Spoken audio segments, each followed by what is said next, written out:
definitely not going to be making these short food videos forever. It will stop eventually. And you think about all the black food content creators that you know, the biggest ones, who comes to mind? Like, I'm not necessarily saying that the industry is racist. Those guys doing the exact same thing that I did, that will blow up quicker than I did.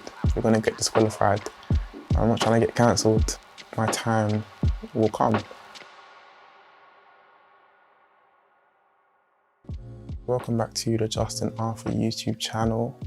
I want the vibes of my channel to change, and this is the start of a new change. We're going to talk about what it's like in my life to be a food content creator and how that's affecting my mental state of mind in positive and negative ways. And the reason why I'm doing this in the first place is because I really didn't have the motivation to make Double the Grub, which is my small TikTok and Twitter videos that I post on YouTube, TikTok, Instagram, Twitter, etc. I didn't have the motivation to make those videos, but I still wanted to make something. If you feel like you resonate with what I'm saying, or you find this kind of thing interesting, then maybe you should stick around, because on this channel, I'm not going to be overly enthusiastic, and I'm not going to be doing certain things that would make me grow faster. I just really want to just keep on my vibe, you know, do what I like to do, and that's what I'm going to do today. I always want to make stuff every single day. I always want to improve. I want to try recipes out and just get better at my craft, get better at making videos, get better at being myself in general. And because I always want to do that, it puts pressure on myself to always act as if there's a camera watching me. That might be a stretch, but in a way, what I do outside of uni, outside of work, outside of my family, it's basically all centered around cameras. I want to be a filmmaker / content creator, and it makes sense for me to always be immersed in the world of filmmaking, in the world of content creation, and trying to improve my craft. But with that, it brings so many conflicts, and it really just puts too much pressure on me to always be on guard, to always be learning, to always be improving. And you can't improve every single day, no matter what your ideals are. It's not realistic to think that every day you can work on something, or every day you can become better at your craft, because some days you just need to bake off and do nothing and feel all that regret, so that the next day you can grind and put in the work. So let's talk about my reality. Let's talk about my reality of this journey. And this could be a really inspiring topic, because I'm quite early on in the sense that I haven't got the growth that I want at the moment, and there's such a long way to go. But because I'm at this stage here, you'll be able to see what it really looks like, even from this early stage, and how that's going to progress in the future. And if you stick with me, you'll see. I've been doing this for more than 20 years now. And if I was one of them YouTubers, I would have put that meme there. But I've been doing this for a little while, not long at all, just over a year now. And with that, it's been a serious journey. Like, I've gone through so many phases of creation and phases of things that I wanted to do. And it got me to this point here where I'm sitting in front of a camera talking on YouTube, which is something I never would have thought I would be doing. Obviously, it's not a secret. I love cooking and I love making videos.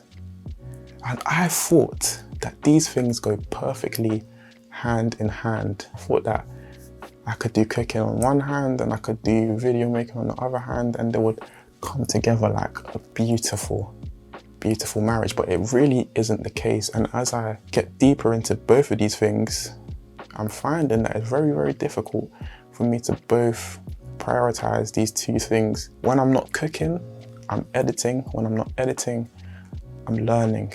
And when I say learning, I mean, you know, watching videos of how to do photography, watching videos of how to edit, how to make films, how to script, all these things, you know, just trying to put resources into my head so that I become a better filmmaker and food photographer. As I've gotten further in this journey, it's become so much harder to put in that same level of detail into the cooking and to the filmmaking at the exact same time. So for example, when I make a video, am I going to focus on the flavors, or am I going to focus on the shot selection, on the composition, on all of these other things? And trying to pair those two together is challenging. I have managed to find the balance, and that's what you see in my newer content or videos. The kind of recipes that I'm making are literally food that I enjoy, food that I would make, food that I literally just have in the fridge. It's not me trying to find another recipe and trying to hop on a trend and do all of these things here, because that's not really my emphasis on the video. What I want to focus on is that heartwarming, satisfying, calming, reliable content that you can just watch and you enjoy. Because sometimes I watch my own videos back and I'm just like, yeah, I do enjoy this. This is nice to watch. And the shot selection that I've used is made in such a way where I'm happy with the videography aspects of it, with the editing, with the audio, with the music, with all these things that make the video come together. I become happy with it. That balance was very difficult for me to find, and I'm glad I have found it, but it will definitely change, because again, as I get further up, as I get more into this, priorities will shift. I'm in a season where filmmaking has taken the forefront, but last month it was cooking, it was looking at recipe books, it was watching all these Netflix shows, it was really trying to research these different ingredients and trying to be immersed in how to cook and cooking techniques and culinary arts and presentation and all of these things, which is so amazing, and I loved it. But next month, it might go back to that, it might be totally different, and that's what's amazing about this journey that I'm on, is that I can choose what I want to do, and I can put a level of detail into it. And you might not even realize that through what I'm making, but I can genuinely do both things. You know what I'm saying? Like, I can genuinely cook and I can genuinely make videos. The level of quality that it's at, it's a growing thing, it's a stage. I'm really early on in this. I've been using the DSLR for less than 5 months. So the fact that I'm putting some of these things together is really a testament to God and the talents that He's given me. And I have to really be thankful for that. So I love cooking and filmmaking. They don't always go together, but when they do, it makes something so beautiful, and it's exactly what I wanted when I started this in the first place. I'm looking forward to see how I progress and to see how things change. It will definitely change. I'm definitely not going to be making these short food videos forever. It will stop eventually, and I'll be 100% with you. I know people always say, yeah guys, I'll never stop doing this. You guys are giving me so much support and all of the followers and the likes and everything like that. That's all great, and I really am appreciative of all of that. But the nature of myself is that we have to do something new, which is why we're here today, speaking in front of the camera with a different type of visuals and a different type of idea, you know? It's not the same as what I was doing yesterday, because yesterday is yesterday, and today is today, and tomorrow is tomorrow. Things change, people change, and so will I. So hopefully you enjoy that change, because I definitely will. The next point I want to talk about in my journey is this strive for perfection. You will never be perfect. I will never be perfect, and I'm not trying to be perfect, but I'm trying to be very, very, very good at what I do. And I want other people to see that I'm very, very good at what I do.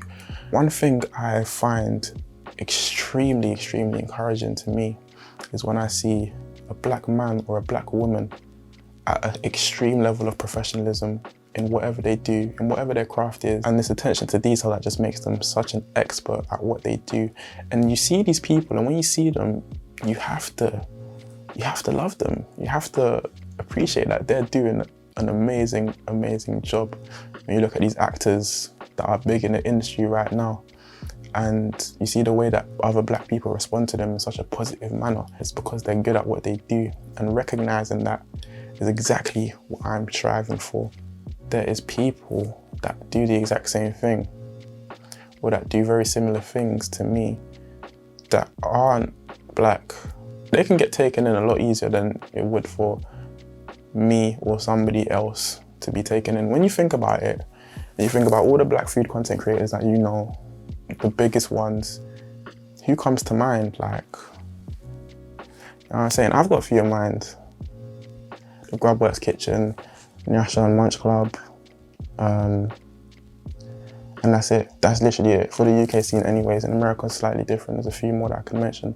When you think of white people, when you think of people dominating this industry.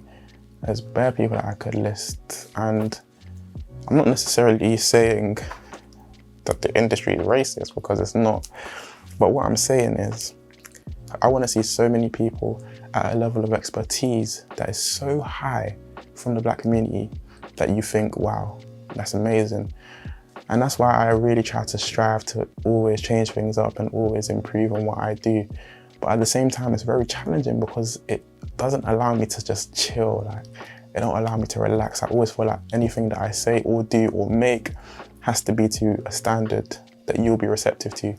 So often there's tons of videos sitting on hard drives or wherever that will never see the day of light, purely because I don't want to put something out that I'm not happy with and that isn't of a quality standard. And I think that level of, attention is great, but at the same time it's really challenging, and it makes it a lot harder to enjoy the process sometimes, because after making something, even if it tastes nice, even if I like it, and it don't look great, or the shots don't look great, if the filmmaking isn't great, then it's just not coming out, and that in itself is not really what I intend. That's definitely challenging me. I don't know what the solution is. This is not a video of me giving you tips, because I don't have the answers just yet, but I want to show you what the mindset is like at this stage. Because every time I step into a kitchen, every time I put cameras on, it's not a romantic relationship, it's not something beautiful, it's not sparks flying, it's not clogs moving. Sometimes it's literally me scrubbing away, me grinding away at something to just pull it together. And sometimes it does. And it's funny that a lot of the videos that I make that I didn't really enjoy the result, those are the ones that go viral, those are the ones that get engagements, that get traction, that people will tell me, Justin, this is good.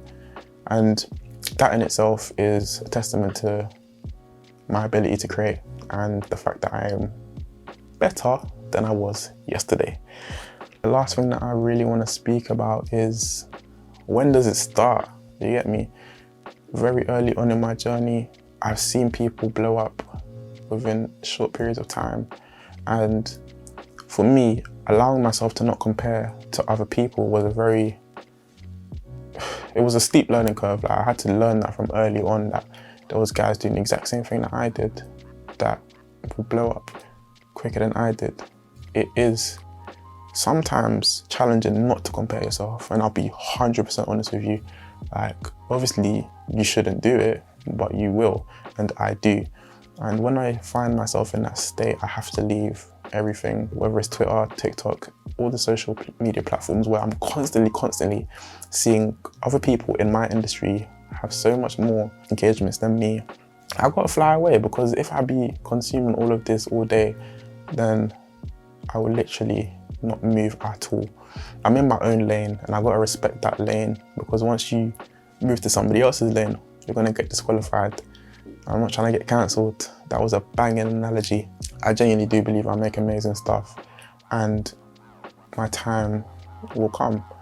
When that is, it's up to God, I don't know.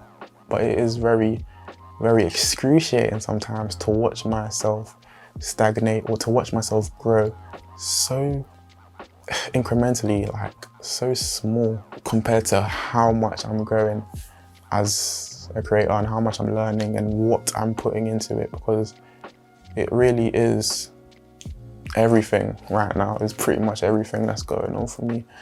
So yeah, that is something to deal with as well. So about almost a year and a half into the journey, that's what I found about myself. That's what I found about what I'm doing. And bro, if you got to this section right here and you're sticking with this and you feel this kind of content, then please feel free to subscribe, because this is the move that I'm making, and I shall see you when I produce my next video. Thank you for watching. I really shouldn't have smiled like that. It was kind of weird. Like, I don't usually smile like that. Should I do that again? No, I can't be asked.